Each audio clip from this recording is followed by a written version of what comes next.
Fale mais uma vez com Deus, peça ao Senhor para falar com você, peça ao Senhor para falar ao seu coração. Deus deseja falar contigo e eu espero que você ouça a minha voz, mas que as minhas palavras estejam tão somente na palavra de Deus. Eu peço que você se una a mim a pedir isso ao Senhor.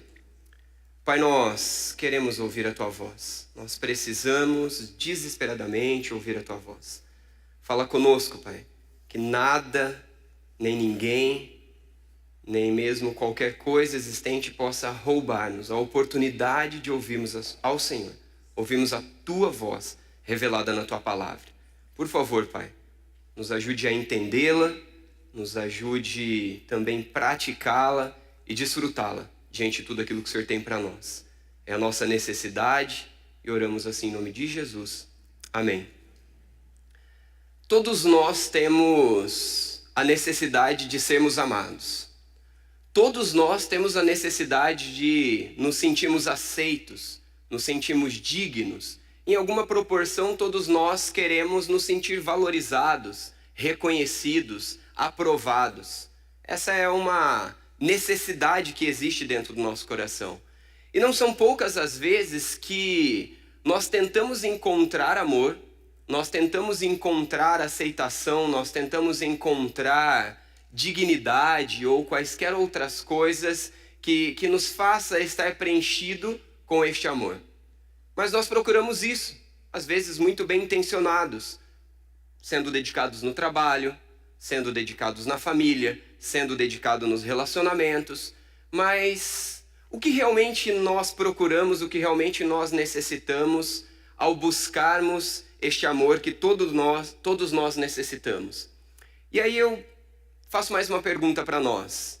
O que nós temos feito para sermos valorizados? O que você tem feito para ser valorizado? O que você faz, o que você busca fazer? Ou quais são as coisas que você articula na tua vida como um todo para que você seja amado, valorizado, aceito? Para que você seja significativo?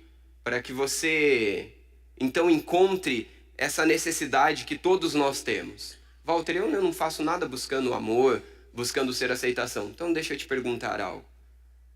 Lá na sua casa, lá com a sua esposa, lá com os seus filhos, com aquelas pessoas que você admira à sua volta, além da sua família, as outras pessoas do seu convívio. Quantas são as coisas que você deixa de fazer por elas? Quantas são as coisas que você acaba se flexibilizando em relação ao outro? A verdade é que, mesmo quando nós não achamos que estamos fazendo algo para sentirmos o amor do outro, para sermos valorizados, para sermos reconhecidos, existem motivações que estão por trás de cada uma das coisas que nós fazemos. Tudo que falamos, tudo que deixamos de falar, quando deveríamos falar, todas as nossas ações e reações, tudo tem por detrás intenções. E sem dúvida alguma, existe uma necessidade no meu ser e no seu ser, que ou nós vamos preencher na convicção, na certeza de que somos amados por Deus, na certeza de que Deus é Ele quem coloca em mim um valor porque simplesmente Ele decidiu me amar. Ou então eu vou tentar encontrar este amor, essa dignidade, esta valorização em trabalho, no que eu tenho, no que eu posso adquirir, na postura que eu tenho ou deixo de ter, nos relacionamentos que eu tenho, aonde eu estou, aonde eu convivo, enfim, em algo que eu possa adquirir, ou as pessoas que eu tenho à minha volta, ou aquilo que realmente eu sou. E eu quero ler um texto, não é o texto de hoje, não precisa abrir, eu só vou citá-lo.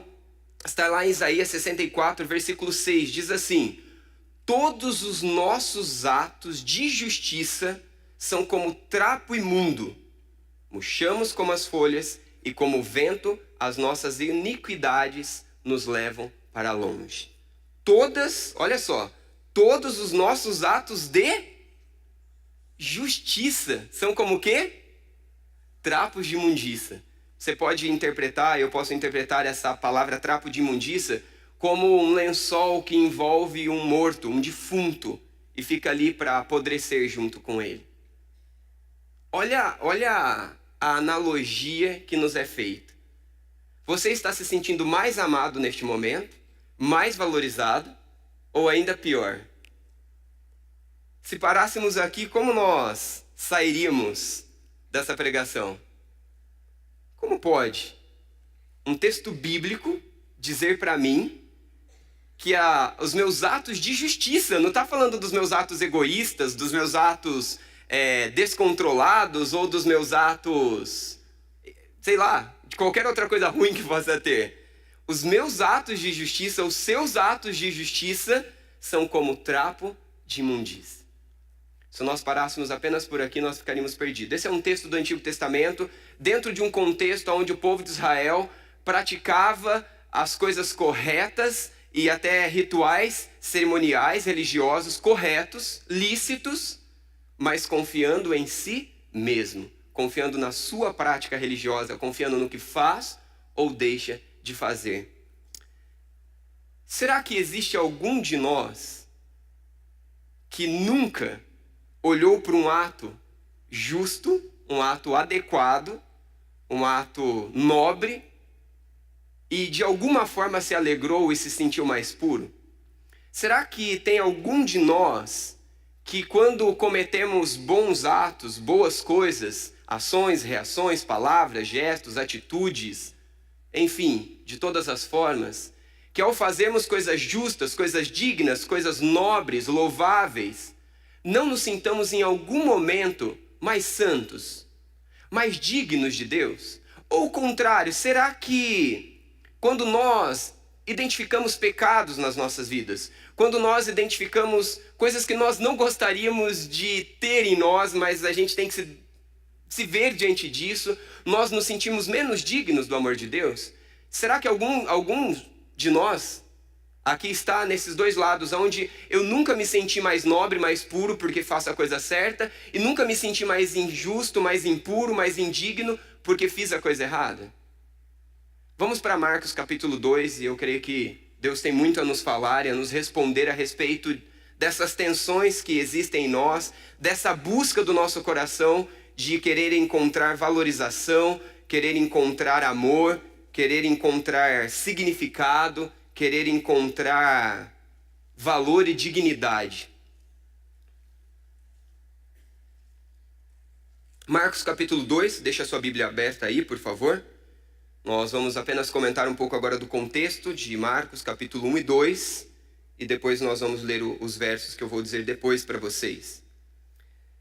Primeiro, eu quero que você entenda que a perspectiva do capítulo 1 e do capítulo 2 de Marcos é a perspectiva que Jesus queria que houvesse, que Deus queria que houvesse, e que Marcos então relata diante daquilo que Deus gostaria. Se nós olharmos lá no capítulo 1, logo nos primeiros versos, nós já vamos ver no versículo 14. Eu quero ler este versículo para te colocar dentro do contexto.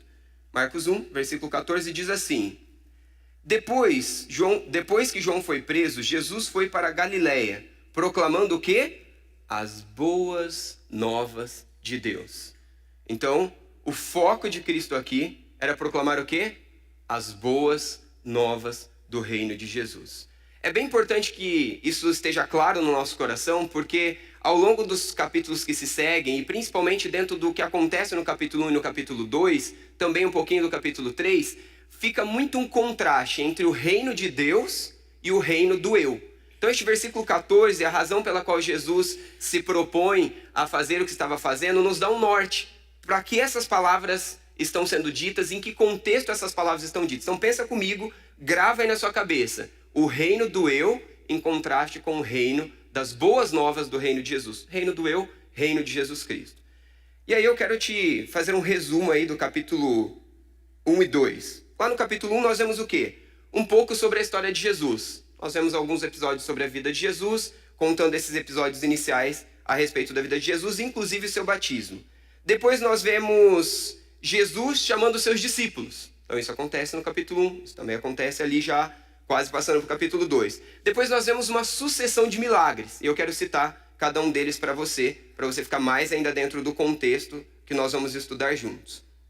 Quais são os milagres que nós vemos? Jesus expulsando um espírito imundo, primeiro milagre relatado aí no capítulo 1, passando para o 2. A cura de um leproso logo depois. A cura de um paralítico, inclusive um texto interessante, porque o paralítico não podia chegar até Jesus, os seus amigos conduzem ele por cima de um telhado para que esse possa chegar diante de Jesus. Depois nós temos Jesus comendo na casa de um pecador.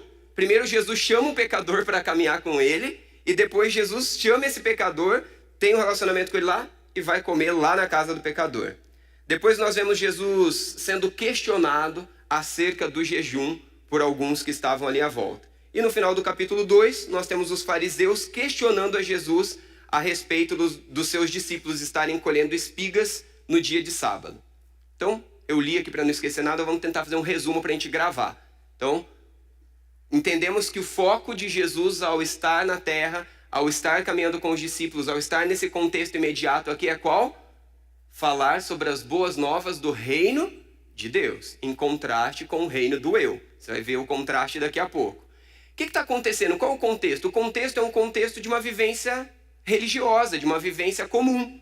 Então, cristãos, pessoas que estão tentando entender algo também ainda a respeito de Jesus, talvez se tornando cristãos ou não. Enfim, pessoas seguindo a Jesus, discípulos e outros religiosos mais à volta, inclusive com todas as questões de rituais judaicos, de rituais dos israelitas.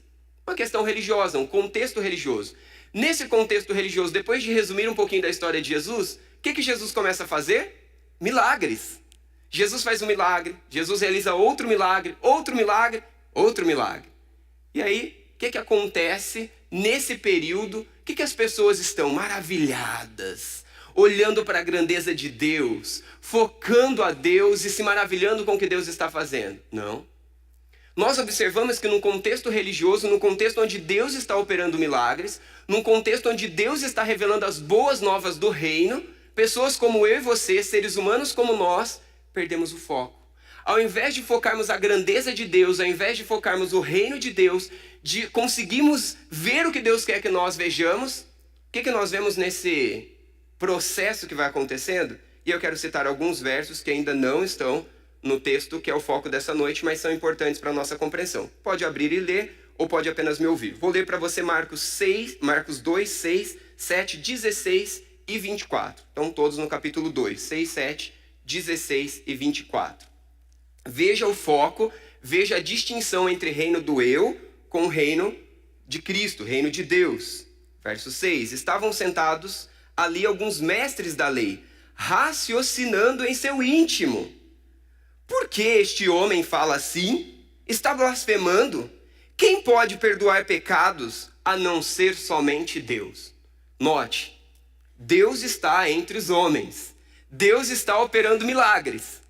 E ao invés do ser humano, que sou eu e você, nos maravilharmos diante dos feitos de Deus e reconhecermos Deus agindo, nós questionamos, nós especulamos, nós criticamos, porque estamos tão cheios do religioso, tão cheios do ritualismo, tão cheios de querer encontrar valor naquilo que eu faço, naquilo que eu sou, naquilo que eu tenho, que é o reino do eu, em contraste com o reino de Deus, que é o reino das boas novas, que eu não consigo ver a grandeza de Deus. Eu consigo ver a minha aparente grandeza. Eu consigo me enganar a respeito do meu tamanho. Eu consigo me enganar a respeito de quem eu sou. Eu consigo me iludir a respeito de quem é o ser humano. E os textos continuam comprovando essa verdade para nós. Olha o versículo 16. Quando os mestres da lei, que eram fariseus, os viram comendo com os pecadores e publicanos, perguntaram aos seus discípulos, por que ele come com os publicanos e pecadores? Note, Deus está fazendo milagres, Deus está entre os homens, realizando poder e graça, Deus está sendo misericordioso e gracioso, se relacionando com pessoas como eu e você, pecadoras, e ao invés de nos maravilharmos com a grandeza de Deus, nós questionamos, nós criticamos, nós julgamos. Por quê? Porque o foco está no reino do eu. Eu faço algo, eu sou bom, eu tenho algo de bom. Eu cumpro os requisitos, eu cumpro a lei, eu cumpro as leis cerimoniais, eu cumpro as leis religiosas. Logo, eu sou um pouquinho bom, pelo menos. E aí eu me sinto melhor quando estou cumprindo as ordenanças. Me sinto pior quando não estou cumprindo. Me sinto mais digno, me sinto mais valorizado quando cumpro. Quando as pessoas reconhecem que eu cumpro, e etc. Versículo 24. Os fariseus lhe perguntaram, olha, por que eles estão fazendo o que não é permitido no sábado?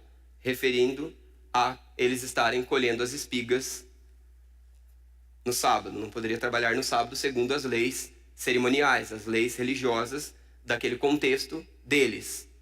E aí? Qual que é o contraste aqui? O que está acontecendo? Reino do eu, reino de Deus. Vamos para o texto de hoje, então, e a resposta nos será dita de forma bem simples e bem direta. Marcos capítulo 2, do versículo 18 até o versículo 22. A pergunta para nós, antes de lermos, e que talvez daria um tema à mensagem, para depois um subtema, é: jejuar, sim ou não?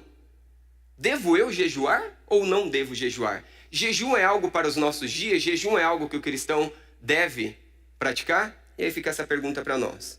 Marcos capítulo 2, versículo 18 até o 22. Os discípulos de João e os fariseus estavam jejuando. Algumas pessoas vieram a Jesus e lhe perguntaram: por que os discípulos de João e os dos fariseus jejuam, mas os teus não? Jesus respondeu: como podem os convidados do noivo jejuar enquanto este está com eles? Não podem enquanto tem consigo. Mas virão dias quando o noivo lhe será tirado, e neste tempo jejuarão. Ninguém põe remendo de pano novo em roupa velha, pois o remendo forçará a roupa, tornando pior o rasgo.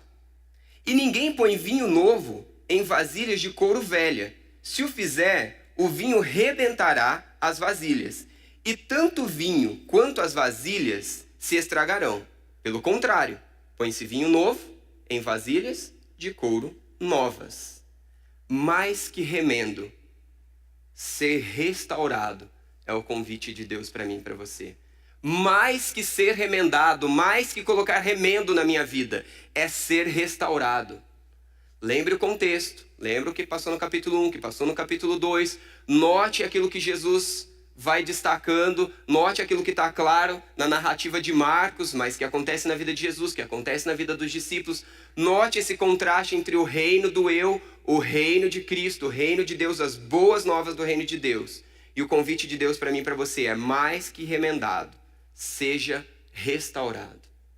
Enquanto o meu valor, enquanto a minha dignidade, enquanto o sentir-me bem, o sentir-me confortável, o sentir-me amado, o sentir-me afagado e todos os outros sinônimos que podem ser colocados a respeito do nosso desejo de se sentir-se acolhido, nosso desejo de se sentir amado, precisam ser preenchidos na pessoa de Deus.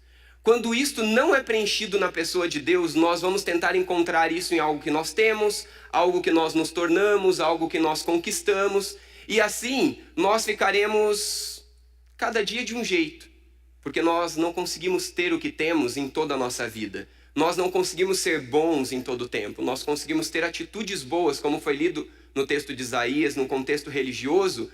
Até os nossos atos de justiça são como trapos de imundícia, se feito apenas religiosamente. E esse é o contexto ali. Agora, quando Cristo age em mim com sua justiça, quando as boas novas do reino de Jesus agem em mim, quando eu entendo que sou pecador, quando eu entendo que sou uma pessoa que não é boa, essencialmente boa, não há coisas boas essencialmente em mim. E por não ser bom essencialmente, eu reconheço, como Romanos 3:23 diz, que todos pecaram, todos, sem exceção, e separados estão de Deus. Quando eu entendo isso completamente, eu consigo começar a compreender quais são as boas novas do reino. Para aquele que se sente justo, para aquele que tenta justificar-se com seus próprios atos, para aquele que tenta se sentir digno, aceito e valorizado com sua própria vida, esse não é alguém que aceitará as boas novas como boas novas. Por isso também a expressão de que o evangelho é uma loucura para aqueles que não creem. Porque entender que eu sou pecador, entender que essencialmente não há nada de bom em mim, não é algo confortável, não é algo gostoso. Olhar para as minhas atitudes mais justas e nobres, dignas e louváveis, e ter que ouvir que são como trapos de imundícia, não é algo confortante. Mas é algo que eu e você precisamos ouvir. Porque, na verdade, nós somos essencialmente maus, por causa do pecado em nós. Mas qual a esperança de Romanos 3:23, que diz que nós pecamos, separados estamos de Deus? A esperança são os versos que se seguem, a história que continuou, de um Deus que morre no meu e no seu lugar. E eu não posso falar sobre o capítulo 2 sem te lembrar dessas verdades, porque você precisaria ler o evangelho inteiro para entender estes textos que nós citamos aqui? E daqui a pouco você vai ver que é muito simples, mas se não houver essa compreensão antecipada, perde-se o sentido destes versos e a gente fica tentando entender. Falando de jejum, uns porque fazia, os outros não fazem, mas daqui a pouco de pano novo remendado em pano novo, pondo em pano velho, e aí o odres ali de vinho velho e põe em vinho novo. O que isso tudo tem a ver? Isso tudo tem a ver com aquilo que está acontecendo do capítulo 1 até agora. O coração do ser humano religioso, o coração do ser humano tentando confiar em si mesmo, tentando achar que é alguma remissão de pecado, que é alguma dignidade em si mesmo. E as boas novas do reino vêm dizer que nós não somos bons, que não há nada de bom em nós, como Romanos 3:23, todos pecaram, destituídos, separados estão de Deus. Mas em Cristo, o texto continua nos dizendo, nós somos religados, nós somos transformados, nós somos perdoados, e então nós caminhamos com Cristo. E aí, entendendo esse contexto maior como um todo, quando nós olhamos para cá, por isso sim é preposição para nós. Mais que remendo, seja restaurado. Será que existem pessoas nessa noite que vêm caminhando com Deus ao longo de anos na caminhada com Deus, mas continuam vazias de amor? Continuam vazias de significado, continuam vazias de sentir-se valorizado e amado, e precisa encontrar isso na profissão, precisa encontrar isso na roupa que usa, precisa encontrar isso no estilo, precisa encontrar isso na aceitação alheia, precisa encontrar isso nisso, naquilo outro. O que mais eu, Walter, tenho procurado para me sentir valorizado? O que mais eu, Walter, tenho procurado para me sentir amado? O que mais você tem procurado? Quando eu preciso de algo mais, além da pessoa de Jesus, eu estou trocando o foco do reino de Deus. E eu estou procurando remendar algo na minha vida que somente Cristo pode restaurar por completo. Será que existem pessoas que talvez estejam aqui pela primeira vez ou pelas primeiras vezes e olham para as pessoas ao redor e observam aqueles que são servos verdadeiros, que conheceram as boas novas do reino, e olham para essas vidas e veem paz, veem equilíbrio, veem transformação de vida e de valor, significado e sentido, e querem viver e experimentar isto? Essa palavra é para você, essa palavra é para cada um de nós. Seja você o religioso que vive uma vida vazia, que precisa encontrar sentido no relacionamento de um cônjuge, que precisa encontrar sentido no relacionamento de uma pessoa que te ama, um filho, uma filha, um patrão, uma pessoa de convivência, um líder da igreja, enfim. Para cada um destes é a palavra de hoje. Mas, Walter, o texto não está falando sobre jejum? Fala sobre jejum, mas falando sobre algo mais profundo do que sobre jejum. A pergunta daqueles que estavam à volta era a respeito de jejum, mas a resposta de Jesus é a mais importante, porque ela coloca o meu e o seu coração aonde ele deve e precisa estar. Lá em Marcos capítulo 7, versículo 3 e 4, fala um pouco a respeito dos costumes judaicos. E Marcos aqui, então, no capítulo 2, ele se antecipa falando um pouquinho sobre isso. Vou ler para você. Marcos 7, versículo 3 e 4, diz assim: os fariseus e todos os judeus não comem sem lavar as mãos, cerimonialmente, apegando-se assim à tradição dos líderes religiosos. Quando chegam da rua, não comem sem antes se lavarem, e observam muitas outras tradições, tais como lavar de copos, jarros e vasilhas de metal. É uma tentativa humana, é uma tentativa carnal, é uma tentativa daqueles que não conhecem as boas novas do reino de Jesus. Tentar se aproximar de Deus por suas próprias justiças. É uma tentativa do coração meu e seu como ser humano, de tentarmos nos sentir valorizados e amados através dos nossos atos. Quando na verdade, quando Deus olha para nós, a única coisa que ele consegue ver é que nós somos pecadores e merecemos a sua condenação. Porque Deus que ama também é justo e precisa condenar o injusto. E Deus nos condena, mas ele paga a fiança com a própria vida, o Filho dele, Jesus Cristo, que se entrega no nosso lugar. Um Deus eterno substituindo o nosso pecado. Um Deus eterno que se fez homem. O pagar do pecado exato. Deixa eu te dizer algo. Enquanto eu e você tentarmos encontrar valor, significado, desfrute, conforto fora de Cristo, nós ficaremos completamente desestabilizados, porque nós mudamos, porque as coisas mudam, e eu já falei isso. Mas quando eu entendo que não há nada em mim, não há nada em ti, não há nada em nós que mereça o amor de Deus, não há nada em nós que mereça que Cristo vá pendurado numa cruz, que ao mesmo tempo chamada de maldita, é muito bendita. Porque se não fosse Cristo se entregar nela, eu e você não éramos perdoados. Nós precisamos entender que essa entrega de Jesus naquela cruz, por nós não merecedores, por nós que não temos nada de bom, e até as nossas justiças, nossos atos de justiça são como trapo de imundícia. Ou seja, toda vez que eu e você acharmos que estamos fazendo algo bom e nos sentimos bem por isso, nós nos esquecemos das boas novas do reino de Deus. E aí eu quero voltar aqui para os versículos em destaque que nós lemos. Lucas está nos dizendo o que nesse contexto? Jesus está nos dizendo o que? O foco do reino do eu versus o foco do reino de Cristo. Quero ler para você de novo os primeiros versos. Os discípulos de João e os fariseus estavam jejuando. Algumas pessoas vieram a Jesus e lhe perguntaram: por que os discípulos de João e os dos fariseus jejuam, mas os teus não? Jesus respondeu: como pode o convidado do noivo jejuar enquanto ele está com eles? No contexto de Israel, no contexto judaico, o casamento era uma festa que parava tudo. Era uma festa de uma semana. Tudo parava. Inclusive, muitos dos rituais religiosos. Tudo então parava para celebrar. E muitos cantavam e dançavam e comiam. Inclusive mendigos e aqueles que não eram convidados a estar em festa e que não viviam o contexto social, agora se juntava a todos para a grande festa. A grande festa, o casamento. Então, momento de casamento, você se esquecia de todas as outras coisas. Momento de casamento, momento de celebração, é isso que acontecia nesse contexto. E quando Jesus usa essa expressão para responder acerca do fazer ou não fazer jejum, que é a pergunta deles para Jesus, o que Jesus está querendo dizer para eles? O que Jesus está dizendo para nós hoje? Nós precisamos entender esse contexto imediato para que as aplicações sejam mais adequadas. De novo, lembre-se, casamento, momento de festa, momento onde todo mundo parava para celebrar. E então um cortejo dançava e cantava em volta da noiva e admirava a noiva e a beleza da noiva e tudo o que acontecia. Isso era o que acontecia ali no casamento. E aí Jesus coloca: como pode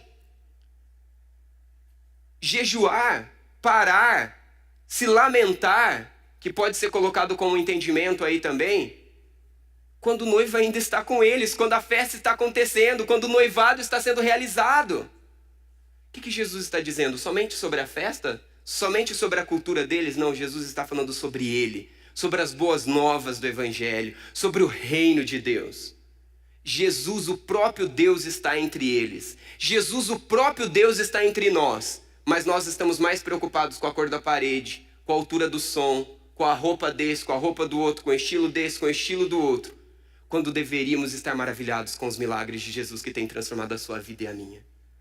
Jesus está focando o reino, as boas novas, de entendermos que nós somos todos iguais e todos pecadores. Por isso, precisamos ter mais paciência um com o outro. Por isso, precisamos ter mais graça no trato um com o outro.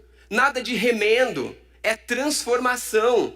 Não é um remendo de eu fazer de conta para o Vitor, para o Fábio, porque eu trabalho com eles, para o Gessé, para o Bruno, para a Valquíria, para os demais que trabalham aqui com a gente. Não, eu não sou tão ruim assim, olha, eu acerto aqui, eu sou bom ali. O que eu estou tentando fazer quando faço isso, quando desejo isso, quando busco isso? Estou tentando encontrar remissão. Estou tentando encontrar aceitação, valorização humana.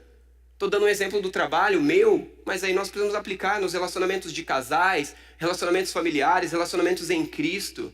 O que Jesus está confrontando aqueles que perguntam para ele a respeito do jejum é: vocês estão focando a coisa errada. Jesus está no meio de vocês, o próprio Deus manifesta entre vocês, milagres acontecendo, grandes realizações acontecendo, mas o foco de vocês está no quanto vocês cumprem, porque vocês querem ser valorizados pelo que vocês fazem, pelo que vocês conquistam, pelos seus próprios braços, pela sua própria força, quando na verdade Deus o ama, porque simplesmente te ama.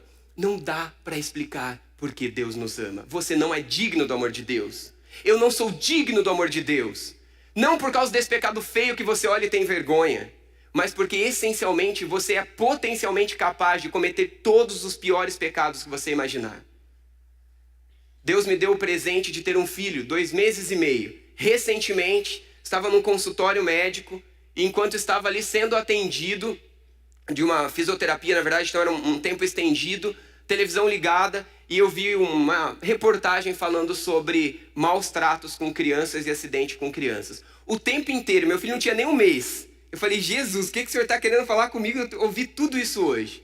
Dentre tantas coisas horríveis que eu ouvi uma que me deixou desesperado. De um pai que violentou o seu filho e matou. Quando eu ouvi aquilo, eu falei, meu Deus, como pode alguém fazer isso? E ao mesmo tempo o Espírito Santo de Deus me jogou um monte de textos bíblicos dizendo, da mesma maneira que você comete tantos outros pecados. Somos essencialmente maus. E se você, pai, acha que você nunca poderia fazer uma coisa dessa com o seu filho, é porque eu e você ainda não entendemos o que realmente é o Evangelho. O Evangelho vem para pessoas que são completamente más, de um Deus que é completamente bom e gracioso, e perdoa pessoas como eu e você, e decide nos amar de forma inexplicável. Inexplicável. Não há ato de justiça meu e teu, realizado por nós mesmos, na confiança de nós mesmos, que seja digno. Mas os atos de Cristo que transformam o meu viver, que transformam o seu viver, refletem a Cristo. E sim, são dignos de glória e honra de Deus. Isso faz com que eu seja mais paciente com você. Isso faz com que eu seja mais paciente com todos à minha volta. Isso faz com que nós sejamos mais pacientes um com o outro. Que nós entendamos mais o pecado alheio. Que nós entendamos e não nos decepcionemos tanto diante de situações com cônjuges, com filhos, com amigos, com companheiros de convivência, com irmãos em Cristo, pessoas de trabalho. Porque eu vou olhar para o ser humano sabendo que eu não posso esperar tanto dele. Mas eu vou olhar para Cristo e saber que o ser humano que se entrega a Cristo, tanto quanto eu, dia após dia é transformado de glória em glória à semelhança de Cristo. E aí então os atos de justiça de Deus na cruz fluem em nós como glória a Deus e como atos de justiça, não porque somos bons, porque essencialmente somos maus. Nós temos o potencial para ser o pior dos piores, a pior das piores. Nós podemos cometer as piores coisas de todas e de todas e de todas. Mas Jesus deseja nos dar um novo coração. Jesus deseja dar a nós uma nova compreensão da vida. Uma compreensão do reino que entende que nada posso e nada faço de bom sem Cristo. Mas que quando reconheço isso, quando admito isso, quando entendo isso, não porque um pecado me incomoda, não porque outro pecado me envergonha, mas porque eu sei que essencialmente eu sou mau e eu careço de Deus completamente, da cabeça aos pés, em todas as áreas, e não há nada de bom em mim. Eu me rendo a Cristo, eu compreendo a necessidade profunda de quem é Cristo, das boas novas de um Deus que me ama sem explicação. Mas às vezes a gente cai, e a gente se esquece disso, e a gente descontrola tanta coisa à nossa volta. A gente se perde em tanta coisa, inclusive resiste à graça de Deus, o amor de Deus, buscando este amor, buscando essa graça em coisas insuficientes. Será que tem pessoas aqui cansadas de tentar encontrar o seu valor, a sua dignidade? Será que há pessoas aqui brigando com Deus, o mundo e tudo mais que existe, porque não dão o seu valor, porque não dão a sua dignidade? Será que tem alguém aqui carente de amor? Será que tem alguém aqui carente de aceitação? Somente Deus pode nos preencher. Somente Deus pode nos dignificar. Como? Não tem explicação. Ele decidiu te amar. Ele decidiu me amar. Não dá para explicar. Não dá para entender este pormenor, porque eu nunca vou amar assim. Você nunca vai amar assim. Somente Deus pode amar deste jeito. Vou citar para você Lucas 18, versículo 12. Parábola do jovem rico. Jejuo 2 vezes por semana e dou o dízimo de tudo o que ganho. Contraste do reino do eu com o reino de Cristo. Esse homem coloca-se diante do próprio Deus, diante de Jesus. E o que ele diz? Ele começa a dizer os seus trapos de imundícia, as suas justiças de trapo de imundícia, tentando conquistar a dignidade de Deus, tentando conquistar-se a pureza diante de Deus. Esse texto também é repetido nos outros evangelhos, em alguns outros evangelhos. Agora, o que tudo isso nos mostra do capítulo 1, no meio dos milagres que Jesus está realizando e estes questionamentos dos religiosos à volta? Mostra que se nós não soubermos usar dos recursos da graça, presta atenção no que eu estou te dizendo, meu irmão.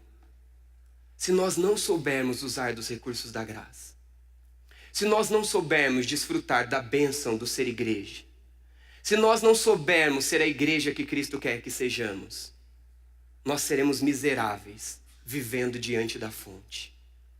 Nós seremos desgraçados vivendo diante da graça. Porque a igreja, os rituais, as ferramentas se tornarão para nós uma disputa de quem é melhor e de quem é pior. De quem é mais santo e de quem é menos santo. De quem é mais justo e de quem é menos justo. Até o momento que a nossa insanidade nos leva a pensar que pelo fato de ter jejuado, pelo fato de ter orado, pelo fato de ter dado dízimo, pelo fato de fazer aquilo que Deus disse que eu deveria fazer, eu sou um bocadinho bom. Olha o nível da nossa insanidade. Comparar atos de justiça de Deus em nós e através de nós e por nós, como se nós fôssemos bons, de alguma forma. Quem tem reinado em você, meu irmão? O reino do eu ou o reino de Cristo? O reino do eu ou o reino de Cristo? Jesus deseja te dar um novo coração. Jesus deseja me dar um novo coração, aonde a graça transformadora de Deus me ensina a abandonar as propostas de um coração enganoso, ilusório, tolo, inconstante. Deixa eu te fazer uma pergunta. O que te prende hoje no reino do eu? O que te prende na ilusão de que pessoas e situações serão melhor na sua vida do que Deus? O que te prende na ilusão, no engano do seu coração, de que você fazer algo bom por si mesmo te faz digno e merecedor de Deus, ou melhor do que a pessoa que você está sentado próximo?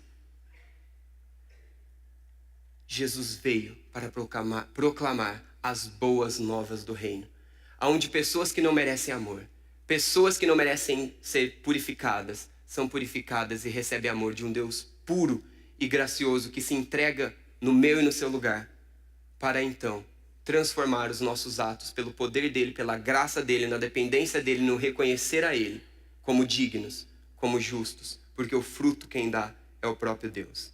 Deus deseja imprimir em mim e em você o caráter dele. Deus deseja nos libertar completamente do mal que habita em mim, do mal que habita em nós, do mal que nos faz pensar que há algo bom em mim e em você. Jesus veio falar para aqueles nossos irmãos, naquele contexto. Eles foram, aqueles que eram irmãos ou não, não dá para saber quem era ou quem não era, mas aqueles que questionam a Jesus, chegam diante de Jesus e perguntam. A preocupação deles é quem é bom, quem não é, quem está cumprindo, quem não está cumprindo, quem está fazendo, quem não está fazendo, quem é melhorzinho, quem não é. Mas Jesus está preocupado com o coração daquelas pessoas. Jesus responde exatamente aquilo que eles precisam ouvir. O noivo está entre vocês, o próprio Deus revelado entre vocês. Como pode, no meio de uma celebração de casamento, parar para jejuar? Nem eles faziam isso, nem os rituais deles faziam isso. A festa não era parada, até o jejum era quebrado para celebrar a festa. Mas o próprio Deus está entre eles, Jesus, o noivo. E nós, seu povo, a igreja, estamos diante dele. E devemos celebrar um Deus de amor e graça que nos vem resgatar. Um Deus de graça e amor que chama pecadores como eu e você para sermos filhos amados e valorizados em todo o tempo pela cruz de Cristo. Este é o Evangelho. Estas são as boas novas. Não os rituais, não o fazer ou não fazer, mas sim a base do Evangelho. Mas aí os últimos versos nos levam a ficar questionando e tentando entender o que é? O que está acontecendo aí? E aí eu quero explicar para você e nos ajudar a entender estes últimos versos dessa questão que Jesus fala. Como pode a questão do noivo, a festa ser barrada, e logo depois, no versículo 21, ninguém põe remendo novo em roupa velha. Da mesma forma, ninguém põe vinho novo em vasilha de couro velha. O que Jesus está dizendo isso? A tentativa de remendo. É insano guardar vinho novo que vai fermentar em uma vasilha de couro velha, porque ela vai se arrebentar e você vai perder o vinho novo. Os dois precisam ser novos, senão você perde o que você tem. É insano pegar uma roupa, um trapo que você já não consegue mais costurar e tentar costurar um pedaço de pano novo num trapo velho, porque se você tentar fazer isso, aquilo que está rasgando vai rasgar ainda mais. A imagem que está aí, não sei se você consegue ver muito bem, mas é exatamente um pedaço de pano todo apodrecido, se desfazendo, e então tentar pegar esse pano, uma linha, uma agulha, e pegar um remendo novo e costurar. É sem noção, é sem sentido, porque não vai resolver. É necessário novo, é necessário transformação, é necessário conversão, é necessário tudo novo. Remendo não resolve. A religião, se usada da forma errada, serve só para remendar. Você coloca uma maquiagenzinha espiritual, você dá uma arrumadinha no seu cabelo espiritual, na sua roupa espiritual, e você entra na passarela do desfile da vida espiritual. Eu não estou falando de roupa e de se vestir bem, até porque é uma coisa que eu acho muito bonita e gosto. Mas eu estou falando da vida espiritual. Estou falando do como eu me porto diante de você para que eu me sinta puro, para que eu me sinta digno, para que eu me iluda de que sou bom em alguma parte, e você comigo e vice-versa. Remendar não dá. Remendar não é suficiente. Reconhecer a minha situação pecaminosa, reconhecer a minha necessidade de Cristo em tudo e em todo o tempo, é o que Deus quer para nós. É o que Jesus veio falar para aqueles que questionaram Ele a respeito desta vida. Será que nós estamos fazendo tentativas conscientes ou inconscientes de sermos aceitos por Deus, com tentativas de barganha? Eu faço isso, eu oro mais, eu jejuo mais, eu vou mais na igreja, quem sabe, blá blá blá. Será que a nossa prática religiosa, a nossa busca de cumprir os princípios, os valores da palavra, não estão cheios de busca de tentar se redimir pela sua própria condição, de encontrar valor, perdão e justificação? O crente em Jesus Cristo busca práticas religiosas como uma resposta de gratidão e dependência de Deus. Aquele que acredita em Jesus, aquele que entendeu as boas novas, cumpre suas práticas religiosas como resultado de crer em Cristo, como resultado de entender que não é digno de ser aceito, como resultado do amor, como resultado de gratidão. Por isso, a palavra de Deus nos convida a abandonar os nossos atos imundos, insuficientes para alcançar dignidade, valor, amor, perdão, redenção, pela sua própria força, pela minha própria força. Abandone a confiança em si mesmo, abandone a confiança em ações religiosas. Desconfie das suas intenções. Desconfie das suas intenções, até mesmo daquelas que têm aparência de bem. Até mesmo daquelas que você acha que são aparências de bem. Então, jejuar ou não jejuar? Afinal, o texto fala sobre jejum. Eu quero concluir de uma forma rápida com vocês que Jesus não responde a respeito do jejum. Jesus usa a pergunta e o questionamento do coração dessas pessoas para falar a respeito das boas obras, das boas novas do Evangelho, de tudo aquilo que nós já ouvimos até aqui, de não merecermos, mas de Cristo nos aceitarmos. Mas eu quero citar rapidamente algumas passagens bíblicas que nos falam sobre jejum e assim nos incentivar aquilo que a Bíblia fala a respeito do jejum. Vou apenas citar, e a proposta que eu acredito que o texto nos traz aqui é que além de abandonarmos o tentar ser remendados para sermos transformados, mais que remendo, sou restaurado e desfruto das disciplinas espirituais. Desfruto das disciplinas espirituais. Desfruto das coisas espirituais, porque sou grato por tudo que Deus faz. Porque sou dependente de quem Deus é e sou consciente de quem não sou e penso ser. Mantenho-me dependente de Deus. E aí eu vou citar o que o próprio Jesus já disse sobre não tentar remendar, mas eu quero te citar outros textos. Mateus capítulo 6, quando jejuarem, não mostre uma aparência triste como os hipócritas. Então, o que o texto está nos dizendo é que não é para a gente fazer o jejum para mostrar para as pessoas ou para nós mesmos nos sentirmos, olha como eu sou contrito, olha como eu faço bonitinho aquilo que Deus disse que eu tenho que fazer. Joel capítulo 2, 12, agora porém declara o Senhor, voltem-se para mim de todo o coração com jejum, lamento e pranto. Era algo comum no contexto judaico, era algo comum para Israel, o jejum e tantas outras práticas de jejuns específicos e até repetidos anualmente e até semanalmente. Mas o que Jesus fala é que não importa o ritual, o que importa é o nosso coração, de um coração contrito, que reconhece quem não sou e penso ser, mas por saber pela revelação da palavra que não sou o que penso, preciso de Deus para me manter na sanidade de quem sou e de quem Deus é. Então eu preciso me quebrantar diante de Deus, com jejum de arrependimento, jejum de quebrantamento, intimidade com Deus, tempo a sós com Deus, exclusividade com Deus, onde eu abro mão até do meu alimento, onde eu abro mão até da minha necessidade física, para entender e colocar todo o meu ser a reconhecer que existe uma necessidade espiritual ainda maior do que a minha necessidade física. Outros textos, Atos 14, 23, Paulo e Barnabé designaram presbíteros a cada igreja, orando e jejuando, para que eles então cumprissem o chamado de Deus e desenvolvessem a obra. Olha a dependência do povo de Deus. Olha o jejum como uma forma de quebrantamento, de dependência, de intimidade com Deus, de reconhecimento do perigo de confiar nas minhas próprias forças e a necessidade de confiar em Deus e focar em Deus. Daniel capítulo 10, o profeta jejua e então consegue discernir a voz de Deus em momentos de crise, momentos de dificuldade, momentos de tantas vozes gritando na nossa orelha, no nosso caminho. Parar e ler a Bíblia exclusivamente, orar exclusivamente, sem nenhuma interrupção, talvez seja uma necessidade para um mundo tão conectado como o de hoje.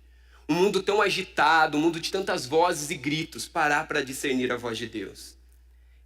Esther 4,16 nos cita algo interessante a respeito de uma dependência, de um colocar-se diante de Deus e pedir para que outros jejuassem e orassem, e a Esther, então vá diante do rei, algo que não podia fazer um pedido, mas ela falou, olha, orem por mim, jejuam por mim, que eu e as minhas criadas vamos jejuar também, e eu vou à presença do rei pedir o que é necessário por nós e pela nossa nação. Ainda que eu morra, e Deus ouve o clamor dessas pessoas. Lucas 2, 36 a 37, uma profetisa chamada Ana, que era viúva e muito idosa, nunca saía do pátio do templo e adorava a Deus dia e noite, jejuando e fazendo ações de graça.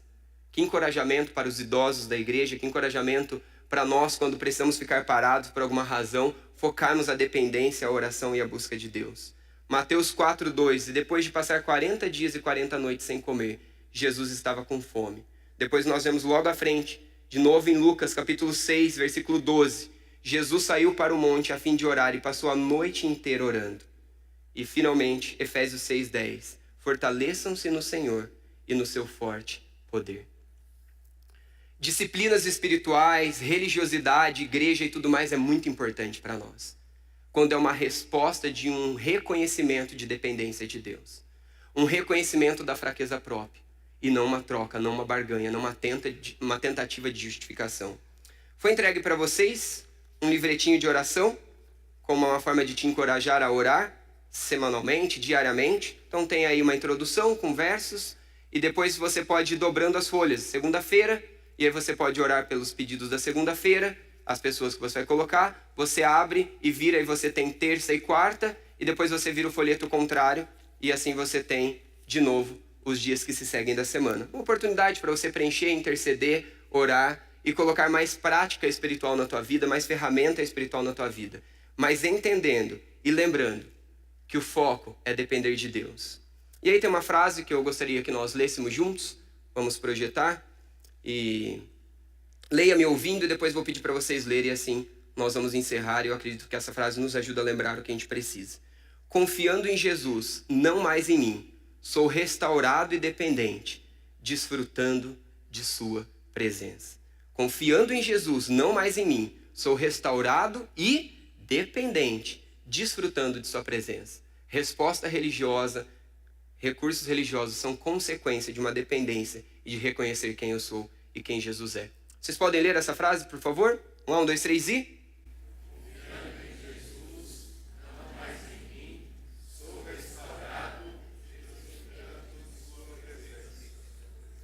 Que Deus nos ajude a caminhar e desfrutar mais e mais dele, confiando menos em nós e vendo mais e mais das boas novas do reino, preenchendo, transformando e restaurando por completo as nossas vidas.